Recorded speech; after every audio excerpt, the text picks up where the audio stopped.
Hi I'm Satish, welcome to top 9. ఇవాల్టి top 9 entertainment news అంటే ఇప్పుడు చూసేద్దాం.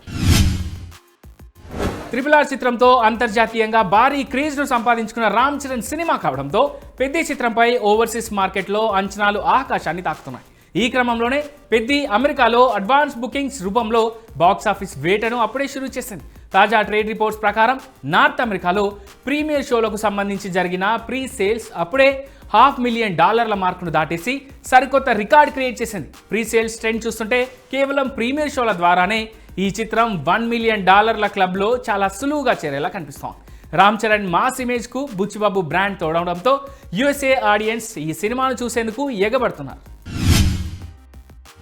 హైదరాబాద్లోని జూబ్లీ హిల్స్లో ప్రభాస్కి ఇల్లు ఉంది. రాయదుర్గ్లో ఓ గెస్ట్ హౌస్ ఉంది. అయితే ఈ ప్రాంతం అంతా ఎప్పుడూ బిజీగా ఉంటాం. అందుకే 2 ఏళ్ల క్రితం ఫైనాన్షియల్ డిస్ట్రిక్ట్ కోకాపేటలో ప్రభాస్ 2 ఎకరాల స్థలం కొన్నాడు. ఇప్పుడు ఆ చోటులోనే తన డ్రీమ్ హౌస్ను నిర్మించుకునేందుకు ప్రభాస్ పనులు మొదలెట్టినట్టుగా తెలుస్తాం. ఈ మధ్య సదరు స్థలానికి మున్సిపల్ అధికారుల నుంచి అవసరమైన అన్ని అనుమతులు లభించడంతో డార్లింగ్ ప్రభాస్ తన లగ్జరీ మ్యాన్షన్ను నిర్మించే పనిలో పడ్డారు. కోకాపేట ఔటర్ రింగ్ రోడ్ ఎగ్జిట్కి ఈ స్థలం చాలా దగ్గరగా ఉంది. ఇక్కడ నుంచి శంషాబాద్ విమానాశ్రయం, గచ్చిబౌలి, జూబ్లీస్ తదితర ప్రాంతాలకు ట్రాఫిక్ అంతరాయం లేకుండా వెళ్ళొచ్చు. ప్రయాణ సౌకర్యాల పరంగా సదుపాయం ఉండడంతోనే ఇక్కడ మ్యాన్షన్ కడుతున్నట్టుగా తెలుస్తాం. ప్రస్తుతం కోకాపేటలో ఎకరం విలువ 80 కోట్లు పలుకుతున్నట్టు తెలుస్తాం. అంటే ప్రభాస్ మ్యాన్షన్ కట్టుకుపోయే స్థలంలో 120 కోట్ల పైచిలుకు అన్నమాట. ఇప్పుడు కడుతున్న డ్రీమ్ హౌస్లో లగ్జరీ వసతులు చాలానే ఉండబోతున్నాయని ఫిల్మ్ నగర్లో టాక్ వినిపిస్తాం. Mega power star Ram Charan ఏకంగా ఓ ఆఫ్రికన్ ఫైటర్ని తనకు బాడీ గార్డ్గా పెట్టుకోవడం ఇప్పుడంతటా హాట్ టాపిక్ అవుతాం. గత 3-4 రోజుల నుంచి ఈ విషయమే సోషల్ మీడియాలో వైరల్ అవుతాం. పెద్ద ట్రైలర్ లాంచ్ ఈవెంట్ రీసెంట్గా ముంబైలో జరిగింది. అప్పటి నుంచి చరణ్ పాల్గొనబోయే ప్రతి కార్యక్రమంలోనూ ఆయన వెంటే ఉంటూ భద్రత కల్పిస్తున్న వ్యక్తి పేరే Kevin కుట్టా.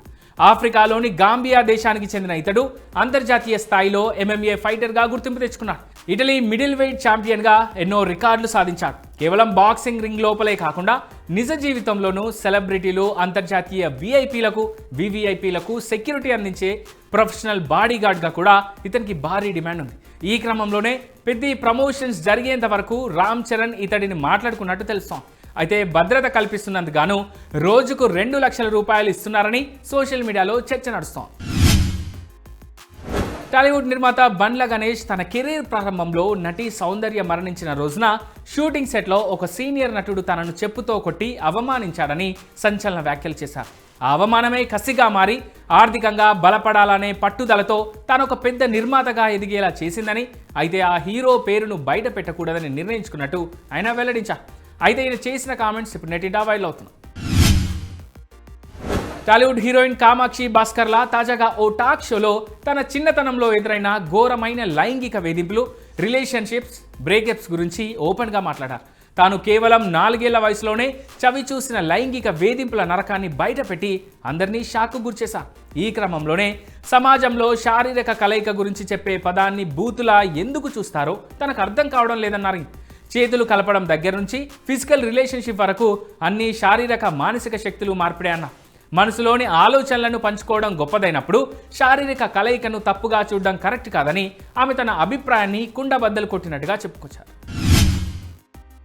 Kollywood hero Vijay CM అయ్యాక సినీ పరిశ్రమ ఆయనపై గంపెడాసలు పెట్టుకుంది. ఎందుకంటే ఇండస్ట్రీకి చెందిన వ్యక్తి ముఖ్యమంత్రి కావడంతో తమ సమస్యలు తీరుతాయని ఆశిస్తాం. ఈ క్రమంలోనే star hero Vijay Sethupathi CM దళపతికి ఓ రిక్వెస్ట్ చేశారు. సినిమా టికెట్ ధరలు పెంచేలా చర్యలు తీసుకోవాలని సీఎంకు విజ్ఞప్తి చేశారు. కమల్ హాసన్ చెప్పినట్టుగా రాష్ట్ర ప్రభుత్వమే ఒక OTT ప్లాట్ఫామ్ ప్రారంభించాలని విజయ్ను కోరారు. OTT ప్లాట్ఫారాన్ని ప్రారంభిస్తే అది తమకు ఉపయోగకరంగా ఉంటుందనే అభిప్రాయం వ్యక్తం చేశారు. విజయ్ సీఎం అయ్యాక విశాల్ సైతం ఇండస్ట్రీ ఇబ్బందులను వివరించారు. సినిమాటోగ్రఫీ మంత్రిగా ఇండస్ట్రీతో సంబంధం లేని వ్యక్తిని నియమించడాన్ని తప్పుపట్టారు. సినిమా శాఖను సీఎం వద్దే ఉంచుకోవాలని విజ్ఞప్తి కూడా చేశారు. టాలీవుడ్ డైనమిక్ డైరెక్టర్ పూరి జగన్నాథ్ తన పూరి మ్యూజిక్స్ తాజా ఎపిసోడ్లో ప్రస్తుత విద్యా విధానంపై ఆసక్తికర వ్యాఖ్యలు చేశారు. నేటి స్కూల్స్ పిల్లలపై అధిక ఒత్తిడి పెంచి వారిని డిప్రెషన్లోకి నెడుతున్నాయన్నారు. ప్రస్తుత విద్యా విధానం కేవలం మార్కులు, ఎగ్జామ్స్, కాంపిటీషన్ మీద దృష్టి పెట్టి విద్యార్థుల మానసిక ఆరోగ్యాన్ని దెబ్బతీస్తుందని విమర్శించారు. పిల్లలకు చిన్న వయసులోనే నైతిక విలువలు, సమయపాలన, సర్వైవల్ స్కిల్స్ నేర్పించాలని చెప్పారు. అలాగే digital discipline, meditation, communication skills వంటి అంశాలు తప్పనిసరిగా ఉండాలన్నారు. ప్రస్తుత విద్యా విధానంలో 90% మార్కులు తెచ్చుకున్న ఆ విద్యార్థికి జీవితంలో దాని ఉపయోగం ఉండకపోవచ్చని, కానీ క్యారెక్టర్, మనోస్థైర్యం, సంస్కారం నేర్పితే వారు మంచి పౌరులుగా తయారవుతారన్నారు. ఇలా పూరి తన అభిప్రాయాన్ని చాలా బాగా చెప్పుకొచ్చారు. సినిమాను బతికించాల్సిన స్థితి వచ్చిందని హీరో బాలకృష్ణ తెలిపారు. థియేటర్లకు తాళాలు వేసే స్థితి ఉందన్నారు. డిస్ట్రిబ్యూటర్స్ కూడా కష్టాల్లో ఉన్నారని, హీరోలు ఎక్కువ సినిమాలు, మంచి సినిమాలు చేయాలని చెప్పుకొచ్చారు. టెక్నాలజీ పెరిగే కొద్దీ సినిమాల మేకింగ్ ఆలస్యమవుతోందన్నారు. సినిమా పరిశ్రమను ఆదుకోవడానికి ఏపీ ప్రభుత్వం సిద్ధంగా ఉందని, తెలంగాణ ప్రభుత్వం కూడా ఆదుకోవాలని కోరారు. దురంధర్ సిరీస్ సూపర్ హిట్ కావడంతో హీరో రణ్వీర్ సింగ్ లైనప్ మార్చేస్తున్నారు. ముందు ఓకే చేసిన డాన్ 3 సినిమాను పక్కకు పెట్టేశారు. అయితే ఈ నిర్ణయం రణ్వీర్ను చిక్కుల్లో పడేసేలా ఉంది. ఇప్పటికే ప్రీ ప్రొడక్షన్ వర్క్ ఫైనల్ స్టేజ్కు వచ్చేసిందని, ఈ టైంలో రణ్వీర్ తప్పుకుంటే భారీగా నష్టపోవాల్సి వస్తుందని నిర్మాతలు ఆరోపిస్తున్నారు. అందుకే రణ్వీర్ మీద ఛాంబర్లో కంప్లైంట్ ఇచ్చేందుకు రెడీ అవుతున్నారు. అంతేకాదు, రణ్వీర్ సక్సెస్తో విర్రవీగుతున్నాడని, అదే పొగరుతో తమను ఇబ్బంది పెడుతున్నాడని డాన్ 3 మేకర్స్ అంటున్నట్టు టాక్. ధనుష్ హీరోగా ఖరా మూవీ తెరకెక్కుతోంది. ఇటీవల థియేటర్స్లో విడుదలైంది.